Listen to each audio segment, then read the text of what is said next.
This is, thank you. And we'll all hit got it. So we know that we're able to be recorded.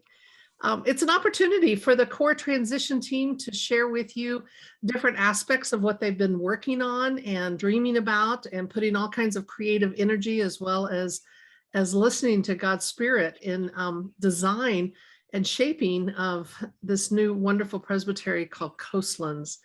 A couple of logistical matters. I saw Sandana. I haven't seen Nancy, but I think she's joining us too. The Reverend Dr. Sandana Ashley, who is our Transitional Synod Executive, is joining us. And I think Nancy Talbot, Reverend Nancy Talbot, who is our Synod Stated Clerk, will be joining us as well. One thing to identify is you will notice on the lower part of your screen where there is a place that says reactions.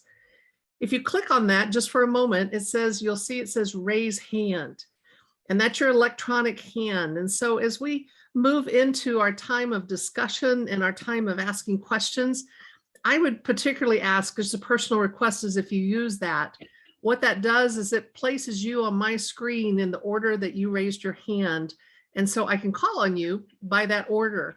Otherwise, we're trying to guess and see, and we may overlook someone, and we don't want anyone to feel like we've missed them. Does everybody understand where that is on their computers? I'm not seeing any. Great. Okay. So just to begin, folks, Susan Beaumont has recently written a book called How to Lead When You Don't Know Where You're Going. And this has been a wonderful invitation for many presbytery leaders and pastors through the days of pandemic and also through racial reckoning, of stepping into the unknown and how to lead from that place. She really clarifies that there's a difference between moving through change, which is where you know point A is, and you know where you're wanting to go at point B. And so you know the outcome, you know how to get there. And what she calls as liminal space, which is more of what we're in. This is actually, we are creating as we go. We don't know the exact outcome, but we're moving forward to engage the trajectory to where we're hoping to go, but there's going to be adjustments as we go along the way. And that involves some intense listening to God and to one another. She notes that in these liminal seasons, that the attention must be given to the body, that they're communicated with intentionally and honestly and transparently. And I believe that is the intention of the core transitions team in each of these town hall meetings. But she said, as much as we love as leaders, and I include myself in this, we like to say, this is where we're going, follow me, that during liminal spaces, it actually challenges us to lean into more of an accompaniment model. This is a model when we acknowledge we don't always know. We don't have the answers because it hasn't been created yet. But collaboratively, we find our way together as we listen to God and listen to one another. The challenge for us tonight, and I would say through this process, is that we have to utilize both aspects of our brain, that we are whole people of God with whole brains. The brilliant Albert Einstein said, you cannot create a solution from the same state that you discovered the problem. In other words, as we zoom in on details and try to discover what that critical mind of ours might find of this may not work or this may not work well, looking for maybe what are weaknesses or what are challenges, we also equally have to zoom out to the larger picture to engage possibilities and ideas and solutions. So it invites us to be very nimble when it's easy to get stuck on one side or the other side of our brain. We have to be open to hearing one another and seeing one another as we co-create this brand new system, this brand new family that we call Presbytery Coastlands. So tonight we're looking at the new staffing configuration. It's being shared with you for your questions and your clarifications, and hopefully to engage a deeper understanding. So I'm gonna invite Dave Davis to present, and then there'll be a lot of time and space to open up for you to ask your questions, those questions that say, help me understand just a little bit more through your comments.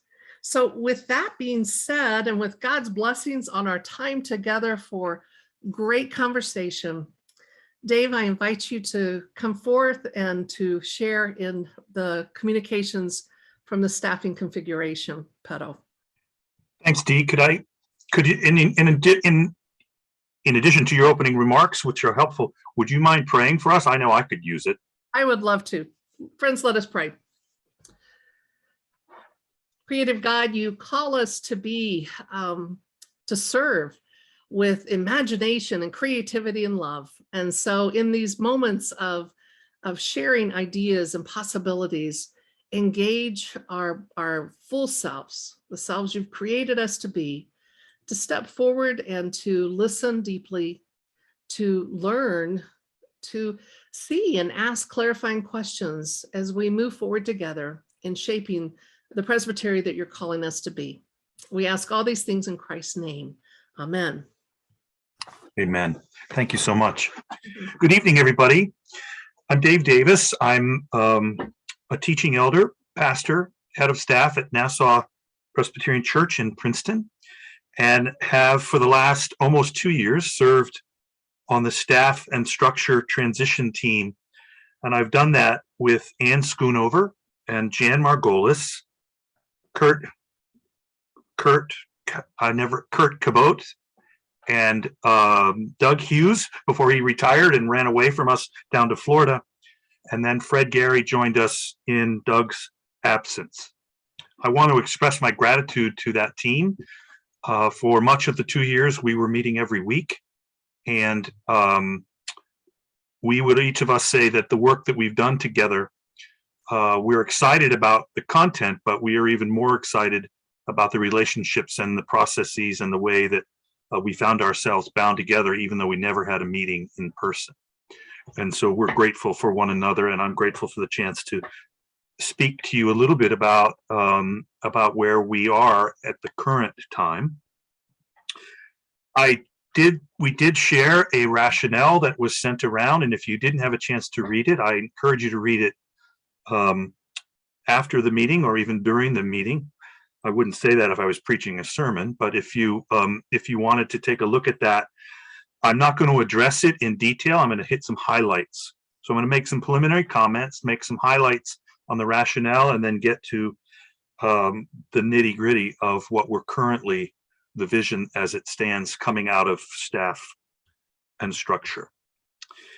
I want to mention right from the get-go in a preliminary kind of way that we understand this recommendation to be an iterative process.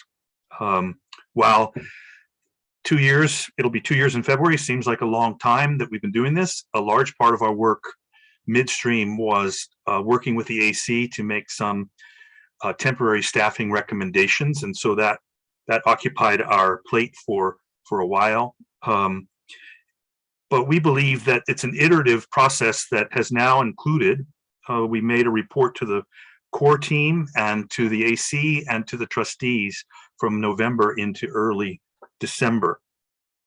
And that iterative process we understand to be one of gathering feedback from everyone as we listen to, as folks, not only the feedback we were hearing as we met with stakeholders and interested folks in the Presbytery, beyond the Presbytery, in Louisville.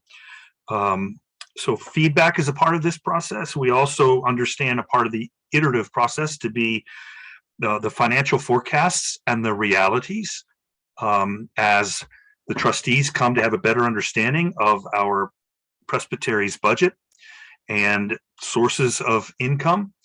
We have chosen not to focus on what might be a bottom line, but to engage in a process that allows us to have some dreams about what staff could be, and then allow that iterative process on the financial side to help us then negotiate, as it were, between aspirations and necessities. Aspirations and necessities in terms of our staffing for our Presbytery. Also, I want you to know that it's an iterative process with the Presbytery. This conversation tonight obviously is a first step after the rationale that was distributed. There will be many opportunities in the future for this conversation to come before the Presbytery in various ways, shapes, and forms. And as you know, the governing body cannot, any governing body can overrule the action of itself in a prior conversation. So there will be natural on-ramps to this process, perhaps of approving job descriptions or approving a model in concept. Walking in tandem, part of the iterative process is the governance team, which is going to share next week on their thoughts about what committee structure and elected leadership structure is going to come into play. So it's important to know that this is not a one-time take it or leave it process for us related to any staff and staffing recommendations. In fact, it's an iterative process that also involves the timing and the calendar. Just me personally speaking, with Dee now on board as our temporary leader, I feel like some of the urgency is at least in my gut is alleviated, knowing that just in a couple weeks worth of meetings with Dee and her leadership and allowing her to help us get from point A to point B. And so there's iterations related to the timing and the calendar, the work of our nominating committee, and the training of that nominating committee, the work of the nominating committee and the personnel committee, and then proposing election of search committee or committees, and then the training of that search committee by leadership at the synod. And so there are many steps that we will be following.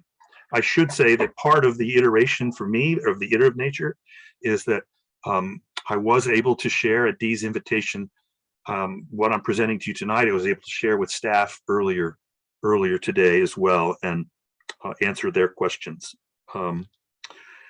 And then I would also say that it's clear that the iterative process, at least from our staff and structure team, we believe it will continue long after this year. That a nimble and adaptive presbytery needs to be exploring its modeling and its staffing on a regular basis. We talk to several presbyteries that do it every year. That's not to say that individuals' jobs only go from one year to the next. It's about tweaking and adapting and looking for other per diem or part-time leadership that can come in and respond to the missional needs of the presbytery, especially in this incredibly rapid changing of times for all of us, pandemic notwithstanding. So those are some of the preliminary comments that I would make. And then if I could just highlight a little bit on the rationale that was distributed. The rationale was intended to show a bit of the history and the content of our work, of what we set out to do and when we set out to do it, but also to reiterate our commitment to the values that the Presbytery affirmed when we came into being, the values to create a model that would honor our commitment as a presbytery to outreach in the community by our congregations, to racial justice and to congregational vitality. And then out of our listening groups and of our own experience, there were representatives of all three legacy presbyteries in this work. We also were able to name some convictions that we feel are important, that we would create something that was collaborative and non-hierarchical, empowering of all presbytery leaders, not just those who we consider to be or understand to be staff, but would be empowering leadership all through the presbytery and getting folks involved in that way. And so to that end, in the rationale, I just want to highlight under the rationale of a few other convictions. One is the opportunity we have to do a new thing. We all know the challenges of how our presbytery came to be and the uniqueness of blending our relationships and our experiences of the three legacy presbyteries. Yes, it's been a challenge, but we believe it allows for some opportunity that maybe some of our sibling presbyteries in New Jersey did not really have the opportunity to explore, either in vision or in reality. We also are convicted and convinced that the clear, felt, and pressing need around the presbytery is for trust and relationship building in every single way that I could say that. Building relationships where there were none, repairing relationships that have been perhaps broken or harmed, not just through our transition years, but over many years, and working with that relationship, those relationships with sessions, with congregations, with teaching elders, specialized ministers, and parish-based clergy, all of that is a clear and pressing need. And then when we add in the need or the opportunity to care for our teaching elders 2 years into this pandemic, it became clear to us that relationship and trust building is at the center of the opportunity and the challenge that lies ahead for the Presbytery of the Coastlands. And I already mentioned something about reviewing things more often. And then I would simply conclude the rationale part, emphasizing that we believe that the value added for every teaching elder member and ruling elder member of our presbytery and our congregations and our sessions, from every single congregation, from a congregation that might be thriving and just pandemic weary, to congregations that have hard questions to ask themselves about their future, that we believe this model that we are suggesting or recommending has value added for every single one of us. I did point out in the rationale that we shared our own experiences of legacy presbyteries, and it's our understanding from our working group that none of the 3 legacy presbyteries have been served by full-time leadership in probably 10 years. So that all being said, I'm just going to jump into some recommendations that we are making, and then I will do that fairly quickly so we can turn over some conversation.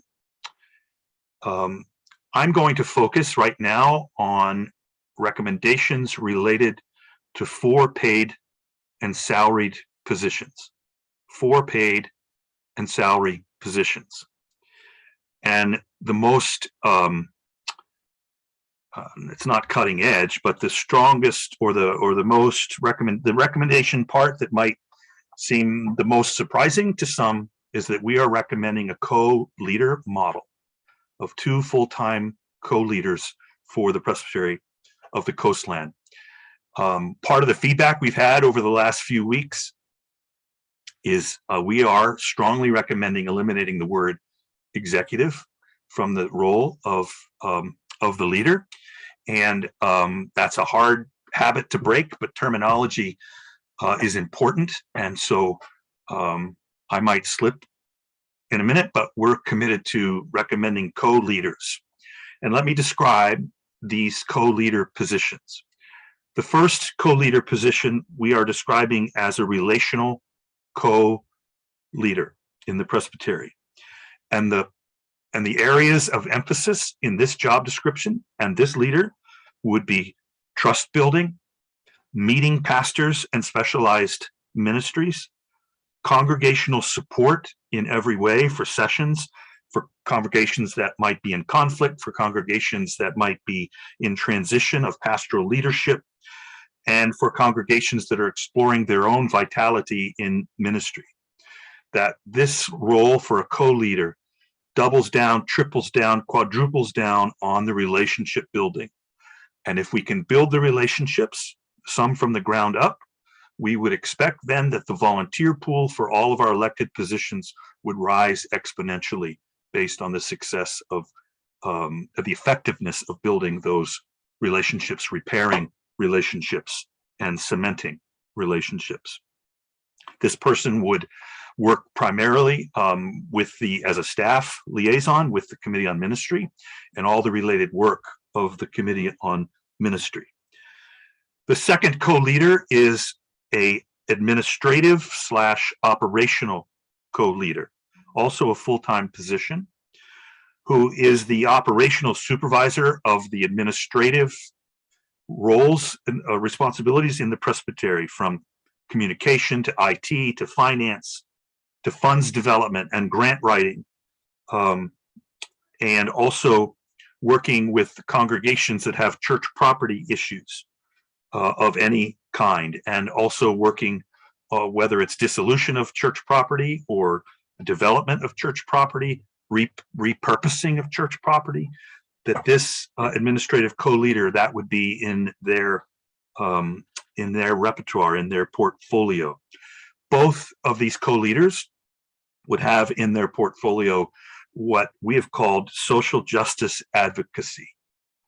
It was pretty clear in our conversation with the outreach and social justice pedal team, their commitment to social justice being a movement of the entire Presbytery. While there may come a time down the road where we might have a staff person that we might have part-time or per diem focusing on a particular social justice part of that movement, that both of our co-leaders must commit to helping spark that movement in our Presbytery at all levels. So those are the two co-leaders. The administrative co-leader will also work with CPM.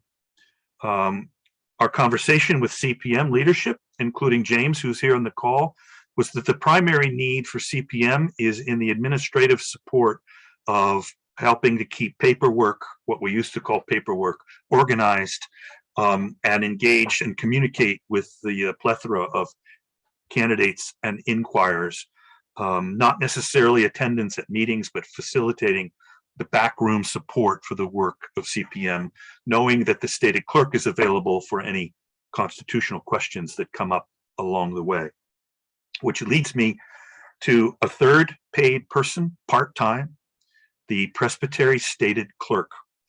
And the Presbytery stated clerk will also be a part of the relationship building, as would the administrative co-leader, but simply working through as the chief ecclesiastical officer of our Presbytery, that the stated clerk, in maintaining rolls, minutes, and all the constitutional duties assigned to the stated clerk, but the clerk would be much more of helping us to continue to build relationships at every level, even through our understanding and our engagement with the Constitution and the rules and responsibilities we all have in our commitments to the tradition. And so that person would also have a relationship commitment, and also serve the Presbytery in higher governing bodies, and in other ways be available to committees to consult, and would by definition be the parliamentarian and the secretary of meetings, the stated clerk.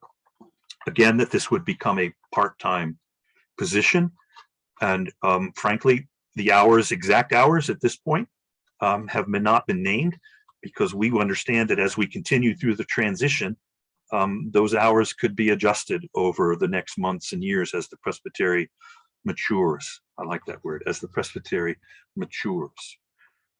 The last paid position, and as you know, all three of the positions I just listed would be voted on by the Presbytery, sought after by search committees, duly elected search committees.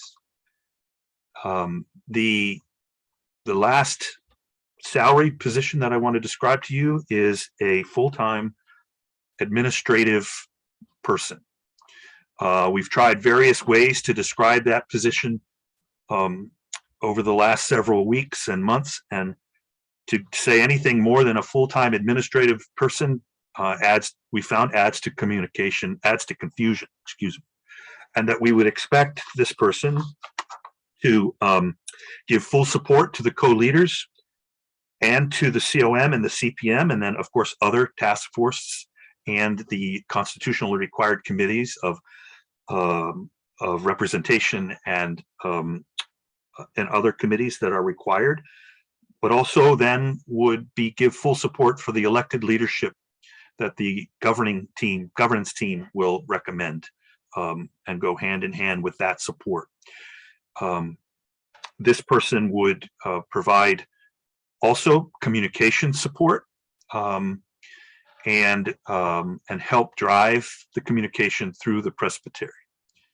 Each of these, I say, are salaried positions because I'm going to recommend as well, not I, the staff team is recommending some other hourly positions and or per diem, shall we say, if the way be clear. The first of that is bookkeeper support for the treasurer and the trustees.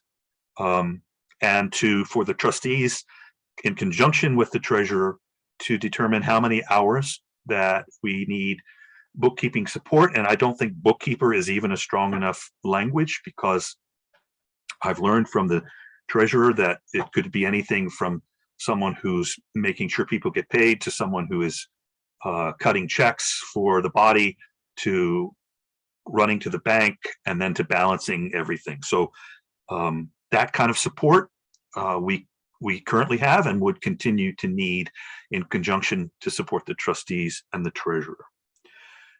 And that is not really an optional, that's a necessary. We also, I'm just going to conclude with a few positions we would understand that as we live into the reality of a new staff model and some of this iterative process settles down that I described earlier, that we have opportunities for some other staff members who might be paid on a per diem or an hourly rate. I'm just going to give you some examples. This is not intended to be exhaustive, but just responding to the felt needs that we were hearing as we did our listening tours. The first is some form of pastoral care to teaching elders. Monmouth has had that person in the past. But this would be someone other than the co-leaders who can be a confidential support, working with COM and getting referrals, and pastors know there's somebody that they could be in touch with. We are intentionally avoiding the word pastor to pastors. It's problematic in varieties of ways. And I would just point out that co-leaders providing this kind of pastoral care for clergy is inherently a conflict of interest, because we all need recommendations from our presbytery leaders if we're looking to cross presbytery bounds. So there's some complexities there, and Dee can speak to some of those even better than I can out of her own experience. We also have heard the request for some kind of an educational person. Some would call it a coach, others would call it just someone who could gather groups of clergy to go over and refresh skill sets, whether that is something new in stewardship, whether that's gathering folks to talk more about a particular opportunity, or gathering one-on-one to just talk through a particular difficult session meeting that's coming forward. You know, that is, again, that's an aspirational position down the road. As one could imagine, there could be others. I mentioned social justice or some piece of social justice.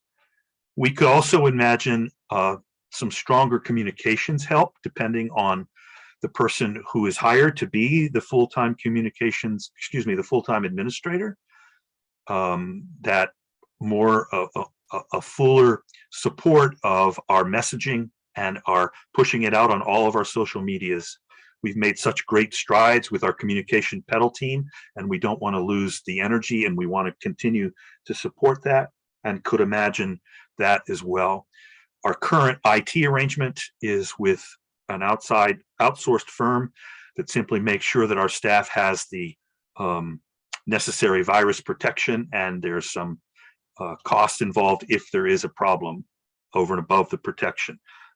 That type of IT outsourcing would need to continue as well. I don't know if there are any members of the staff structure team on the call, but I'm going to stop. And if anybody would like to add anything, or Dee, since you've now heard this a few times, if you would like to ping me to mention something that I haven't, I'd be more than happy to have that cue. Dave, I just want to clarify, as you call them co-leaders, my understanding of what I've seen written is co-presbytery leaders. Is that correct? Yes, that is correct. I was trying so hard not to use the E word. I didn't want to get confused. Right. Yeah, that is true. Okay.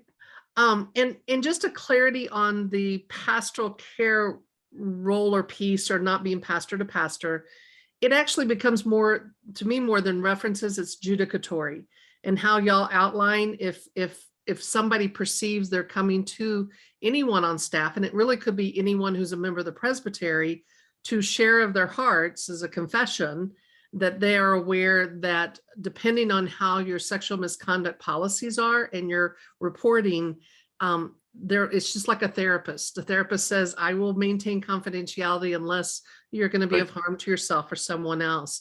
And so those boundaries have to really be very intact, or it creates an illusion of confidentiality. I see several hands up, so I'm going to start calling on people, if that's okay, Dave? Sure, sure. And I apologize, I'm just learning your names and seeing your faces. I think, is it busy? Easy. Easy. Yes. You have your hand up. I wonder if you might be able to, if you might be able to join us by video so we can see your face. Is that not possible? No, it's not. Okay. possible. Okay. Well, Busy, please ask your question. My question is, thank you, Dave, for all that information. But the one set of people that are left out of this are the ruling elders. Nobody seems to be talking about teaching, doing programs for the ruling elders so they can be better at being ruling elders. Because there are a lot of ruling elders who don't understand what their function is. They just say, oh, I'm a ruling elder, that's all. I sit on session and I'm done. But they don't actually understand what the position requires and what is expected of them. And I think that's a crucial thing that we need to add to whatever program or training that is needed. Thank you. Thank you. Yeah, no, thank you, BZ. That's a great catch. And I would say that at the core of relationship building has to include relationships with ruling elders, both individually and on a session, and of course the ruling elders that are more involved in the presbytery. But to your point, we would envision that relational presbytery leader both facilitating and supporting onboarding of folks at every level of the presbytery, onboarding of people coming onto sessions, onboarding of people coming onto the elected governing body of the presbytery. And I understand that the governance team is also putting together an area of the governance team that would also support that type of educational pieces as well. But thank you. And next, I wish we had two hands for David and Peggy, because I'm not sure which of you, the hand is over Peggy, but it may be David who actually has a question. Well, I hope that the hand is over both our heads, but it was my question. So Dave, thank you very much for this exposition. And I wanted to clarify that the two co-leaders are two full-time people, right? Yes, yes. The Presbytery stated clerk, I think we know, is part-time already, right? And will stay part-time?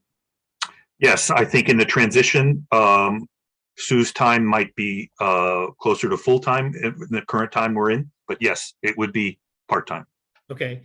And the administrative person in support of the co-leaders would be full-time. So that would be 3 full-time people. And then the bookkeeper is part-time, presumably? Yes. Yes. Yep. Okay. And then a bunch of other per diem or hourly people, as you laid out: pastoral care, education, communication support. If the way be clear, yes. Yeah. Okay. Good. Okay. Thank you very much. You're welcome. And I also should say, David, and everybody, that one of the pieces of feedback we've heard, both positively and challenging, is the uniqueness of finding the right two people to be co-leaders. And sometimes that has happened when folks worked together for a while and the presbytery restructured and sort of named them co-leaders, when it maybe their relationship didn't begin as a co-leader and they were going for different type of relationships. Other times, presbyteries have gone to look for one and then brought in another later. We know that we're not naive to the challenge of that. We also dare to believe that God might be calling to people to engage this type of work with us. We believe that the positions can be unique enough to attract interest nationally. And in fact, a few folks are even dreaming about maybe 2 folks would apply together at the same time, that they think they could go and do this together. So I hadn't even thought of that possibility. Our next person is James. All right, thank you, Dee, and thank you, Dave, and to the staff pedal team for all of your diligent and really thorough work that you've done so far. Dave Redmond actually already asked the main question that I had, and I just like to think that great minds think alike in that regard. But I did have another question, and I wonder if you could just clarify. And I realize this is all sort of in the very early planning stages, and there are steps that involve higher governing bodies. Dee and Dave, I wonder if do you have like a time frame, a very rough time frame in which we might form the nominating, the search committees, and when we might actually be looking to hire these 4 people? So that's part of what, James, has made the budgeting process so difficult. Yeah. And the financial forecasting. Earlier last year, we were shooting for the deadline the AC has set for the end of February, right? And now, as I mentioned, with Dee on board, the trustees, at least I'm a member of the trustees, we believe one of Dee's primary responsibilities is get us to that next level of an elected governing body, and to shepherd us through that process. And so I feel like we're in a better place to get from A to B than we were in September and October. I do think what the challenge that I observe, and this is just Dave speaking, James, is the call has gone out from the nominating committee, and we've seen it. It's going out a lot. And we're just not having a lot of folks, if I can read between the lines, responding. And so that begs your question significantly.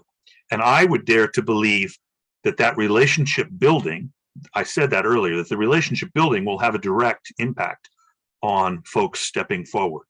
Now, then it becomes a bit of a chicken or an egg argument, doesn't it? So we are hopeful, but it depends. Because it's not only these positions. We are committed to the the Presbytery treasurer and the Presbytery stated clerk. Those searches have to go on, and frankly, those take priority right now over the ones that I'm describing. The co-leading. And to be clear, the stated clerk and treasurer, we're looking at a gap position until we're to the place. We're not looking at filling those positions with the new staffing model. Because if we were trying to do that, we would be stepping into a period, and particularly with the stated clerk, to do a national search right now for a in-between time would actually set us for several months without a stated clerk.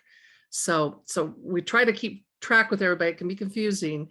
We know that February 28th date is there, and we're talking with staff, and they're making decisions on if they're extending their time.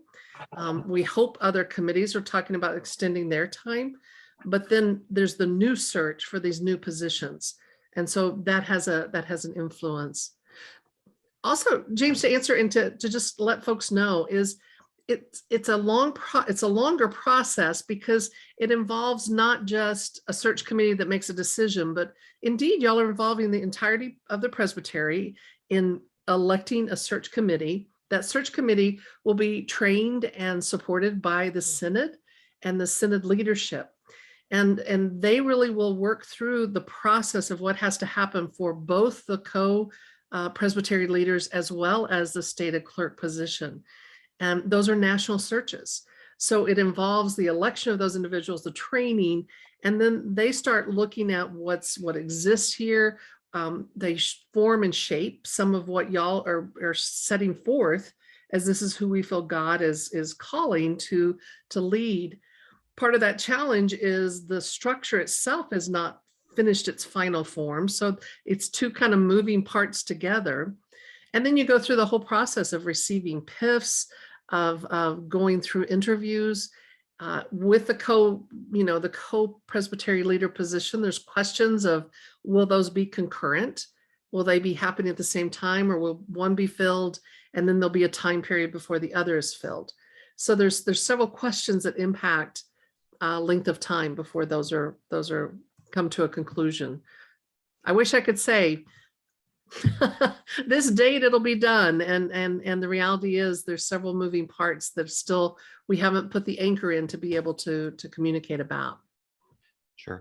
Thank you, Dee, and thank you, Dave. That's very helpful to kind of get a larger perspective on that. Great. Carrie.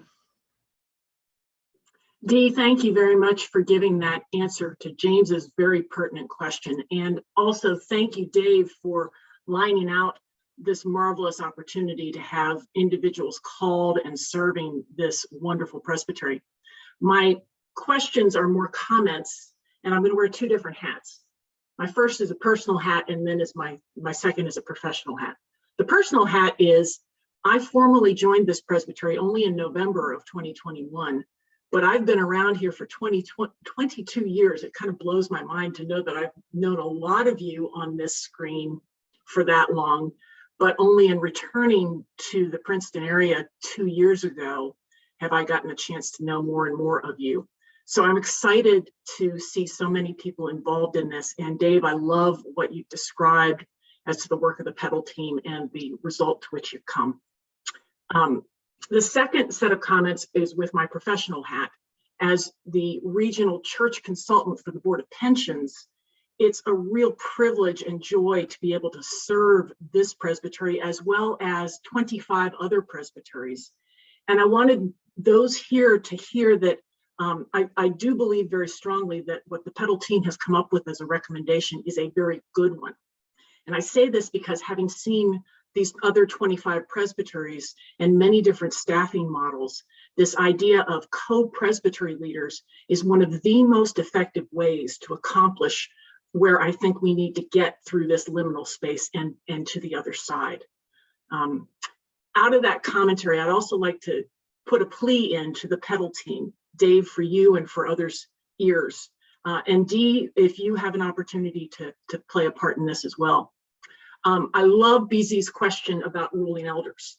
And I loved, Dave, your intentionality that each co-presbytery leader be an advocate for social justice. With my Board of Pensions hat, we want you to hear very strongly that the Board of Pensions is very much trying to not just talk the talk, but walk the walk of social justice. And there's a very strong belief in our theology of benefits that says that anybody who works for the church, ruling elder, teaching elder, no matter who the person is, that they should have access to benefits and that it is a social justice issue. And in all of my work with all of these different presbyteries, I'm interacting with stated clerks, I'm interacting with presbytery leaders, whatever their title is. And I would hope, please, that as you write these position descriptions, that you would have an intentionality about including liaising, building relationships with myself and other individuals who represent the Board of Pensions so that we can be intentional about getting those benefits to those who serve the church. Thank you. It's really good to be with you all this evening.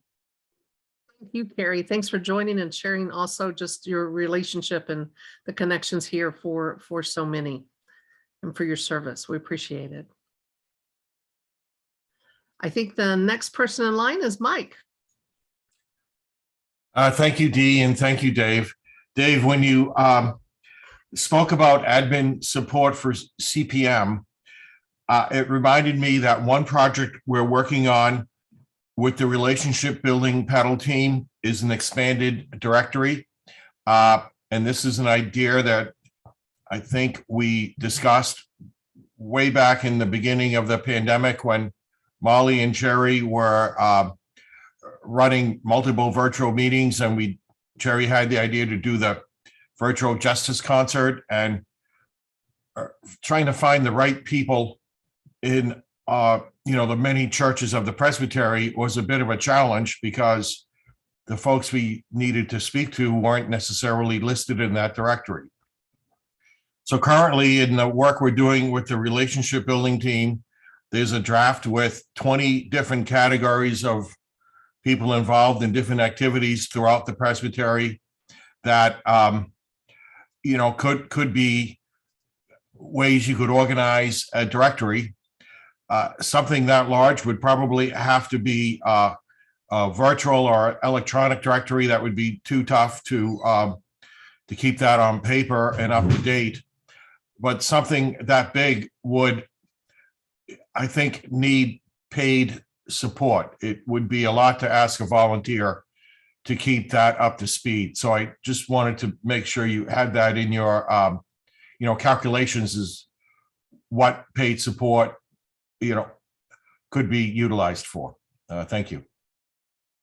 Thank you, Mike. And I would say that knowing the right people to call or be in touch with certainly works both directions. And so what we put in as a value added is that every session, every pastor will know who in the church, in the Presbytery staff to be in touch with. But to your point, it's a reciprocal understanding. And for far too long, we all know that churches and sessions were at the mercy of what the pastor decided to pass along that would come from the higher governing bodies of the church. So thank you. I appreciate you naming that, Dave. As a pastor, a former pastor myself, we were neglectful for sharing updated information. I would encourage you to talk with, and I think, so correct me if I'm wrong here, Eileen, are you the one who kind of manages our database? To actually have the conversation of what is possible, because we may have that capacity you're talking about. We just need to add in and be able to know how to do those sorts. But that actually may be something we can build into. Yeah, we can do that. Eileen and I have been exchanging emails. Oh, on this great. topic. Okay, Yeah. good. So we're ready to rock and roll when you are. Great. Great. Thank you, Mike. Thank you. And I see Molly. Hi, Dee. Nice to meet you. Thanks so much, Dave and team, for all that you've done. This time is sure challenging, isn't it? In so many ways, and thinking about this staffing to mission is something that I'm hearing you speak, right? That we are trying to clarify what our purpose is again, get in touch with that again as a presbytery, and then do what we need to do, right? Have people in place that will help us do that.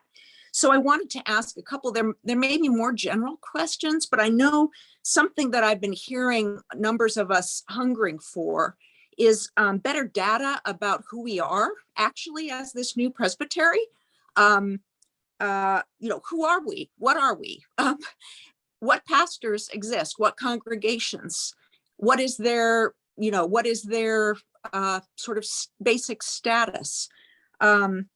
We've talked about this for a long time, I'm guessing, in all of the presbyteries, right? And I know different ones of us started and have been working to try to gather this data. It seems to me it's hard for us to make good decisions without good data about just who we are.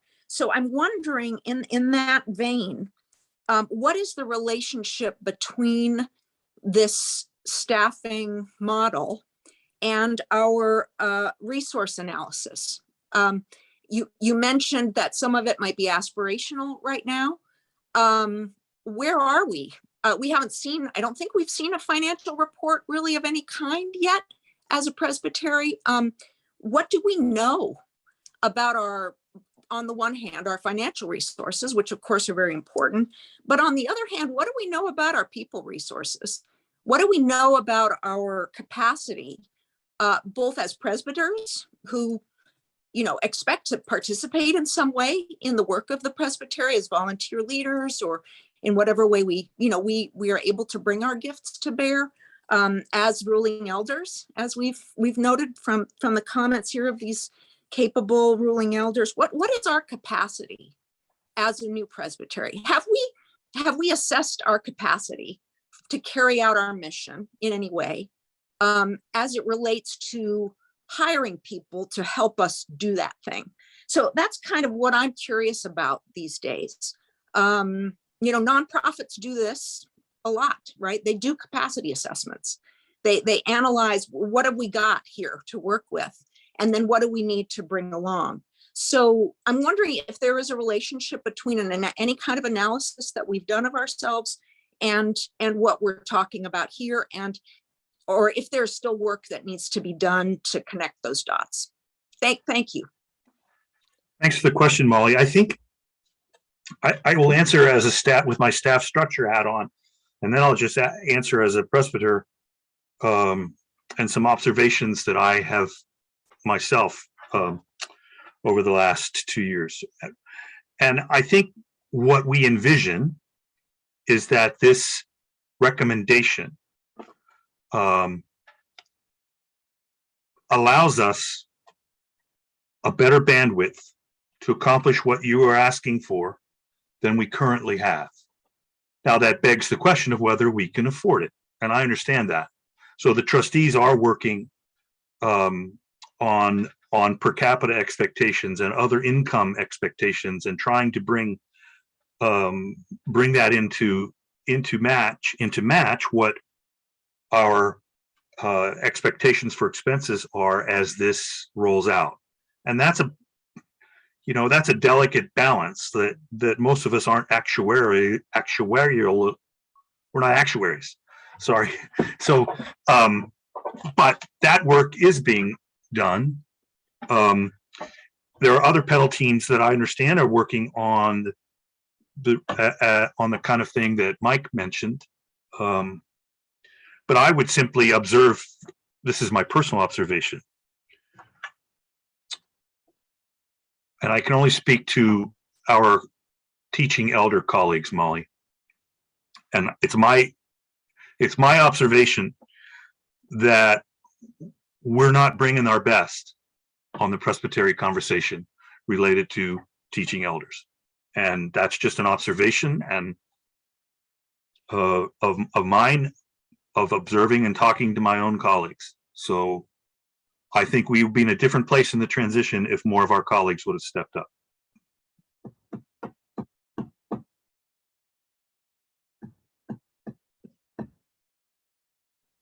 In other words, we'd have better bandwidth now than we do.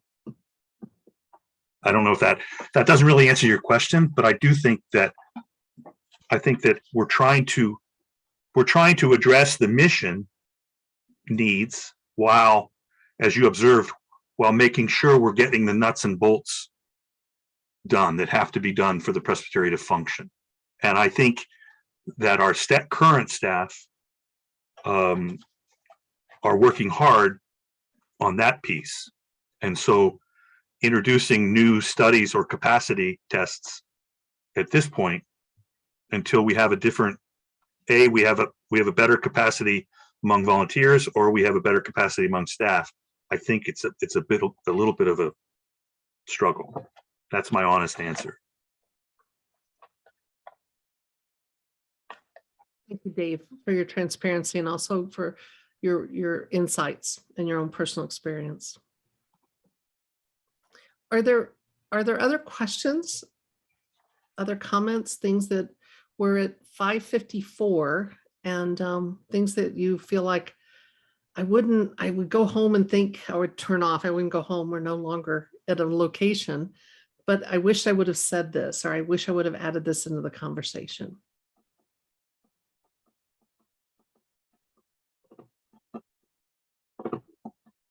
I wish we were at 5:54. Then I'd have more time to get home to watch my Pittsburgh Steelers tonight.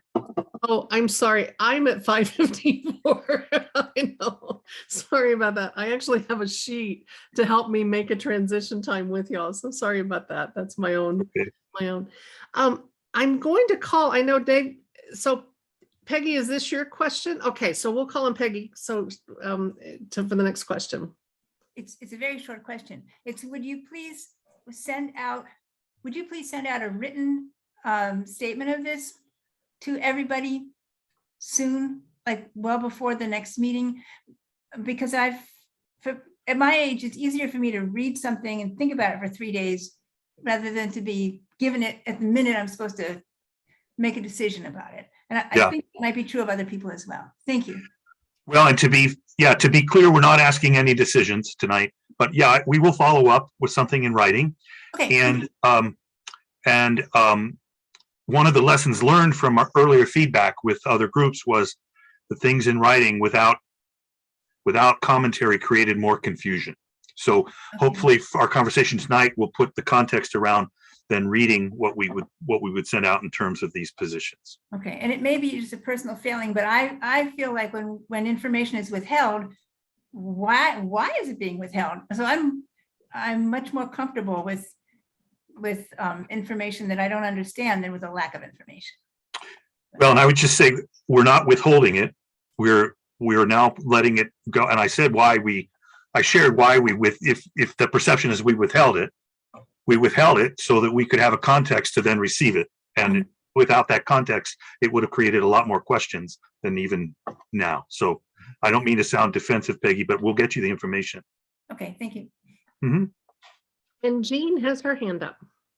Hi, Jean Woodman, speaking as an interim trustee and trying not to get myself in trouble with Fred or Dave. The interim trustees were among the privileged folks who got to see an early draft of a PowerPoint that laid some of this out graphically. I know that presenting that tonight would give its own challenges because that involved a potential organization chart and that sort of thing. But if we can get that refined to an acceptable draft form, I think that would be very helpful in terms of helping folks understand what's proposed. So if that's a project staffing and structures is willing to take on, I would applaud you greatly. Another part is I have heard the comments about trustees. As Fred noted at the first town hall, we were trucking along, and then we got hit with the Boy Scouts issues, and as any church that's deeply involved in this knows, it's not only heartbreaking but also time consuming. So we are aware of that, but a number of the interim trustees are folks who came over from the financial pedal team that did a lot of dreaming about how we can live into our new structure, and also thought about how we can start to fund it. And so we are diligently at work on that. And then the roadblock that gets thrown before us is we're still not Presbytery of the Coastlands Incorporated. So it does make it very challenging just to do things like open checking accounts, things that we all thought would have been done by now. So I know it's very frustrating. It's frustrating for those of us who think that we should be farther along. We should have more data so that we can present more data, and it's simply not there. Yeah. But please be assured we are working on it, and thank you for bringing these things up, because it's nice to know that trustees are not the only people thinking about it. Much appreciated.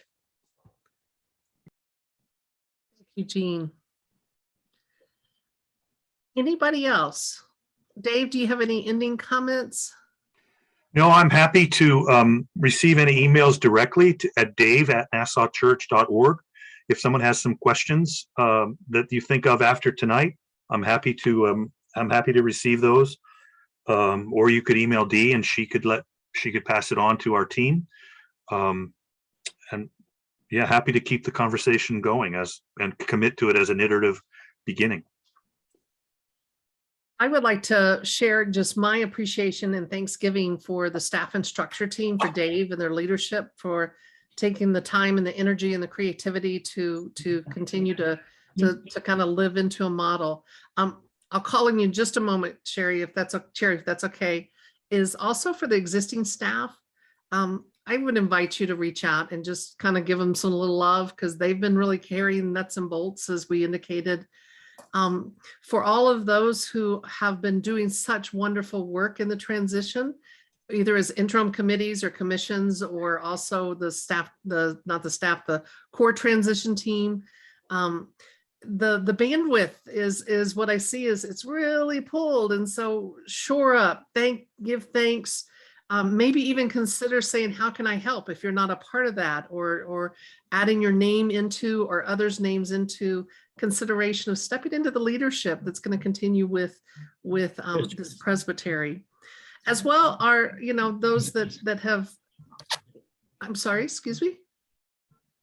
Oh, and so as well, just a Thanksgiving for all that are gathered here today, because to me, that's a commitment on your part to continue in those conversations.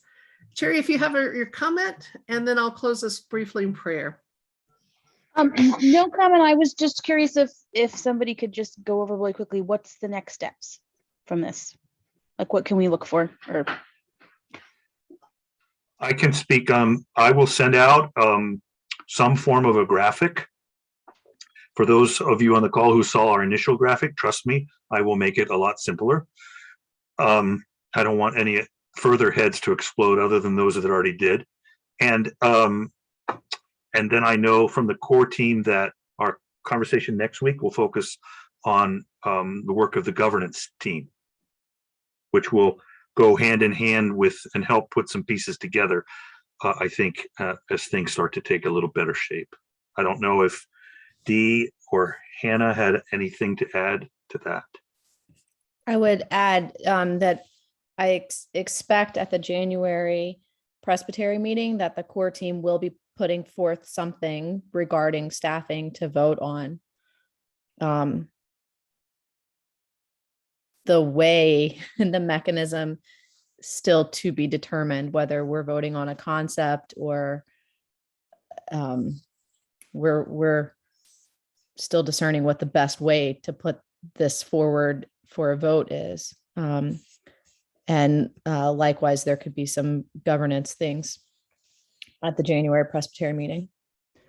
And then once the concept has been approved by the Presbytery, the nominating committee will have to nominate search committees and be trained, as Dee outlined earlier, and go through all of that. So, and there will be different timelines for different positions still to be determined. Okay. Siblings in Christ, let us join our hearts in prayer. God of light and of love and of delight, we give thanks and praise to you. As so many plans and intentions and wonderings and wanderings of this presbytery in searching for and listening deeply to your call, to your navigation, to the ways in which you speak to our hearts of what your desire is. God, for each and every person on this call, for each and every person who has served faithfully, we ask that you infuse them with your spirit, with energy, with wisdom of moments for rest and restoration, and for ideas and creativity and decisions as we continue to move forward. For all of this, we give you thanks and praise. Amen. Friends, thank you for your time. May you have a good evening. Thanks, everybody.